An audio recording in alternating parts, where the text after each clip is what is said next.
Hello and welcome to Karma on Deck. I'm Karma of My Psychic One. It is December 28th. We'll be doing I say we as if there's others in the room. I'll be doing your reading for Capricorn. And Happy New Year to you. We just got through the holidays. It's Capricorn season coming up on 2020. Just got through a solar eclipse and new moon. Big energy going on there. So let's take a look and see what's going on for us, Capricorn, because this would be me.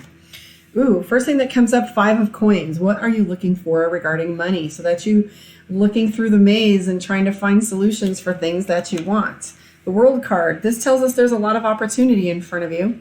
We also looking at the Devil card. Now, those of you that are into astrology understand the Devil card is all Capricorn energy. That's us. So how exciting is that? So you have the Strength card, the Devil card, and also the World card. That's a lot of major energy. We are also looking at the King of Swords. King of Swords references you having won the war, now you must win the peace. So for example, just because you won the war doesn't mean that you don't have things to build, reestablish, and structure. So the King of Swords, that's all about victory. That's all about you having, it's building time. So whatever you pulled apart, now you're putting back together. Strength card. It's your time, Capricorn. King of Cups, the Moon. So the Moon card, and I know personally with me in dealing with my business practices, the Moon has to do with budgeting, planning. So that would be your planning sessions. That would be you aligning things physically for your next steps. The Moon card also references looking back on where you've been, where you are, and where you're going. Also looking at the High Priestess card. You have your intuition should be on fire at this point. The Knight of Wands taking on some new projects. If you're feeling any anxiety, you have a lot of things on your plate right now. If you're doing Ace of Cups and King of Cups, so those of you that are in a relationship, that tells me that things are really starting to play with energy of understanding and commitment.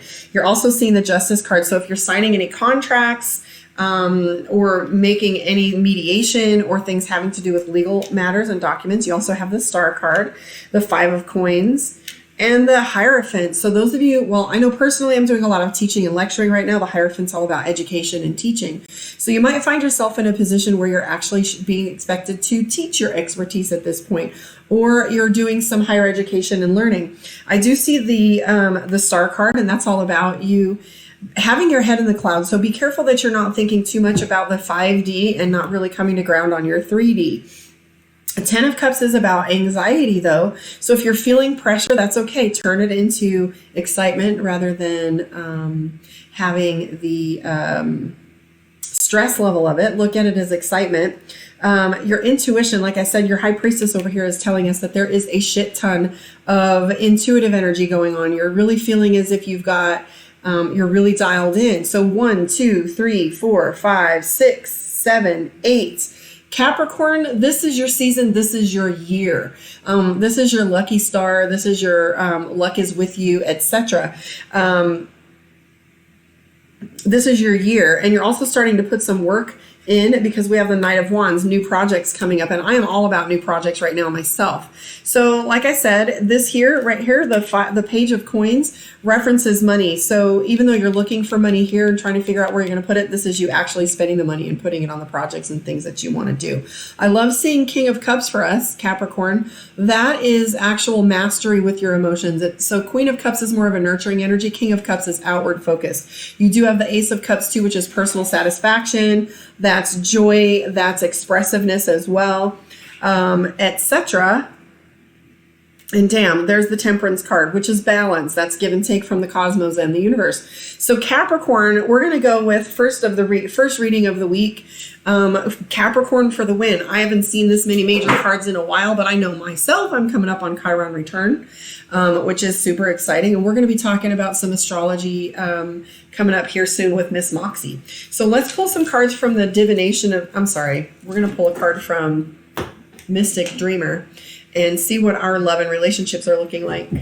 Then after that, we'll pull from Divination of the Ancients. If you want a one-on-one with me, you know where to find me, karmaondeck.com, or you can find me on My Psychic One, among others. So let's take a look and see what's going on for Capricorn.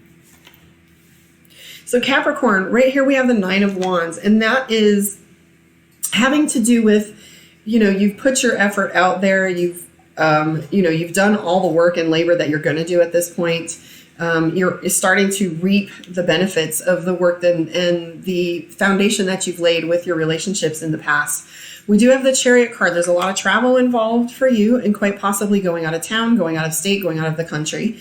We have the Eight of Cups as well, and that tells me that you've walked away from things that don't serve you. This card literally has an image of her with her violin. You ever heard the expression when the fat lady sings? And this is where that song is over, and we're starting to really play with leaving things behind that don't serve us. Ace of Wands, all about decision making. And this is referencing especially work. So what decisions are you making that are setting you up? Right now, we do have the Death card. So big changes coming. I always look, that's my favorite card in the deck. That has to do with, change, rebirth, baptism, etc.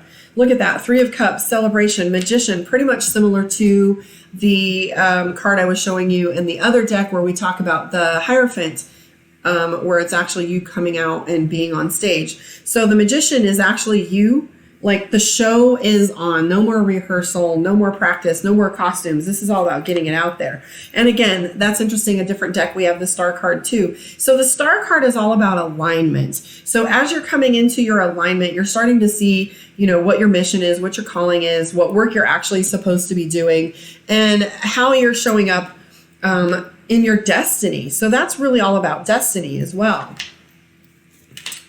There has been some drama for you, and don't short sell yourself. We do have the Moon card, which is fear. So don't buy into fear, but we did have the Moon card in the other deck. And this one, it references a journey we're not excited about taking. But remember, nerves and excitement, all of that, fear and whatever, what do they say? Fortune favors the bold. So as you're sitting here coming up on all these new and exciting projects, or taking on your destiny, you're starting to get a little bit of nerves, like it's all about worthiness and deserving. Eight of Swords, don't be overwhelmed. Okay, Six of Swords references you having things getting easier. Ten of Wands, the burden, like what is it you're taking on? I mean, we had the Ten of Wands with the other deck too, which is amazing. I like that in concert. Seven of Cups. So Seven of Cups and Eight of Cups, don't bite off more than you can chew. Take on appropriate measures, know when to say no, learn when to say no. So Five of Pentacles, don't get frustrated and hopeless. And remember here, the Six of Pentacles has to do with charity. So you're going to have some support. You're going to have start looking around you for the people that will begin to support your cause and support your efforts. There's more out there. There was a recent little meme that I made that said, stop thinking scarcity mentality, and not just the fact that there is enough, but that there's plenty. And truly, there is plenty out there. So at any rate, that is your reading for the week of December 28th. Let's take a look at Divination of the Ancients, do a reading for you from that, and we will wrap up until next week. Capricorn season. All right, Capricorn, dead center. What do we got? Dreams, incubation. So let's take a look and see what dreams have to say for us.